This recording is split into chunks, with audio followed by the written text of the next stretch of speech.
point. Bonne journée.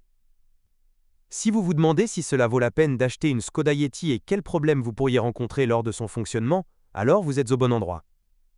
Ainsi, le problème de la corrosion n'est pas typique des voitures Volkswagen, mais le Yeti a réussi à devenir une exception désagréable.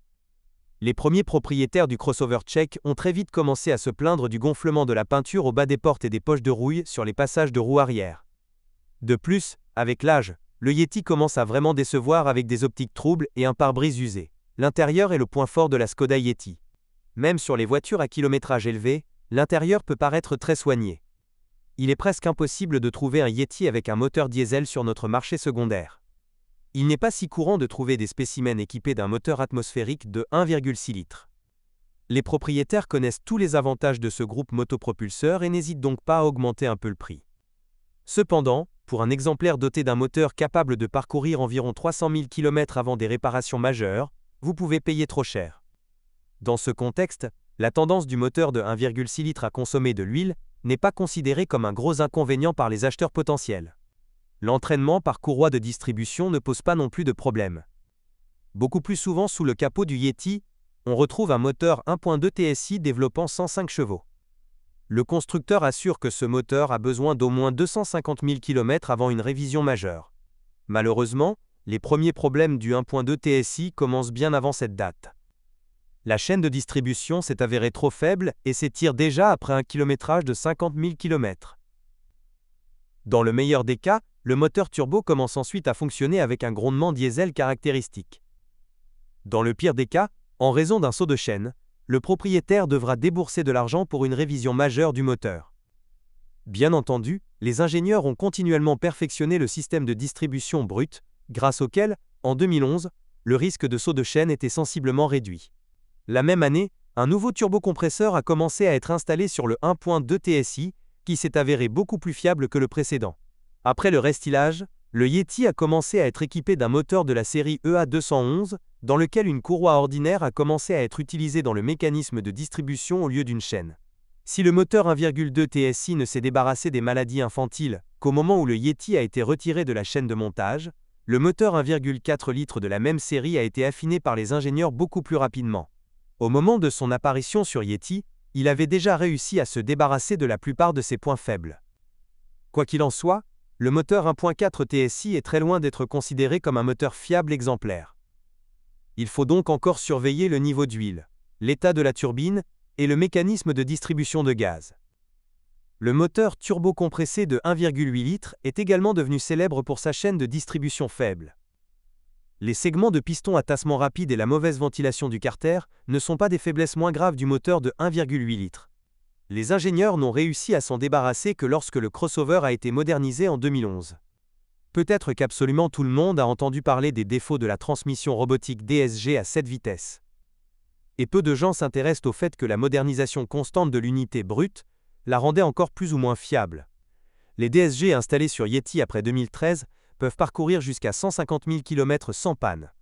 Il est important de comprendre que le crossover tchèque était équipé non seulement d'un robot DSG à 7 vitesses, mais également d'un robot DSG à 6 vitesses de la série DQ250, associé à un moteur de 1,8 litres.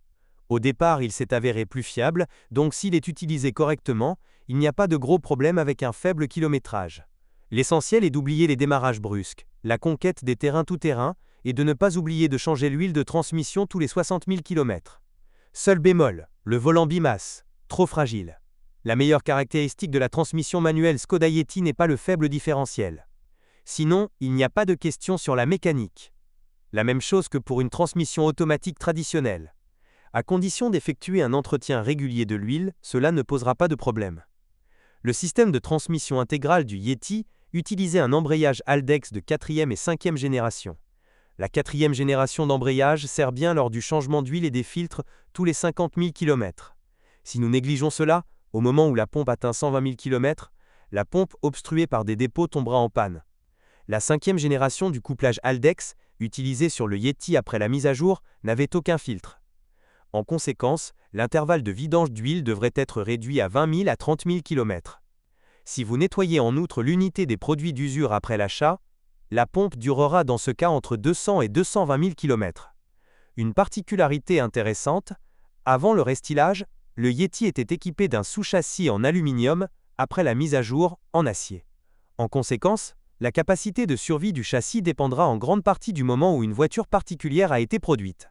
Sur les crossovers produits avant 2013, les blocs silencieux arrière des leviers de la suspension avant s'usent littéralement en 50 000 à 60 000 km. Sur les exemplaires publiés après la mise à jour, les mêmes pièces peuvent facilement supporter 100 000 km. À ce stade, il sera temps de remplacer les embouts de biellettes de direction et les amortisseurs. Les roulements de roues durent environ 100 à 120 000 km. Si vous conduisez périodiquement le Yeti sur un terrain accidenté, les roulements céderont après un kilométrage de 70 000 à 80 000 km. Dans le système de freinage, les principales plaintes concernent le mécanisme du frein de stationnement. Si vous ne lubrifiez pas périodiquement le mécanisme et ne réglez pas ses câbles, alors littéralement après quelques années, les plaquettes ne s'éloigneront plus complètement du disque. Les propriétaires de Yeti doivent également surveiller les performances du frein à main, car il est fortement recommandé de ne pas laisser les voitures équipées d'une chaîne de distribution en prise sur une pente. Si cette règle est négligée, la chaîne déjà faible s'étirera encore plus rapidement. Une autre nuance importante est que les éléments du système de freinage du Yeti ont été fabriqués par Lucas et Bosch. Lors de l'achat de pièces détachées, il convient de considérer qu'elles ne sont pas interchangeables. Comme toute autre voiture produite par l'entreprise Volkswagen, le crossover Skoda Yeti nécessitera une attention régulière. De plus, si nous parlons d'entretien de moteurs turbocompressés et de boîtes de vitesse robotisées, cela devrait être effectué par des spécialistes qui connaissent bien les caractéristiques de ces unités. Cependant, il ne faut pas non plus avoir peur du Yeti. Si vous faites attention à l'avance à tous les points faibles du crossover tchèque, vous n'aurez pas à vous soucier de problèmes majeurs lors de son fonctionnement. De plus, les leaders de la catégorie représentés par le Kia Sportage et le Nissan Qashqai ne sont pas non plus sans défaut très sérieux. Si vous êtes propriétaire, assurez-vous de laisser un commentaire sur cette voiture. Votre avis aidera certainement les autres à choisir une voiture.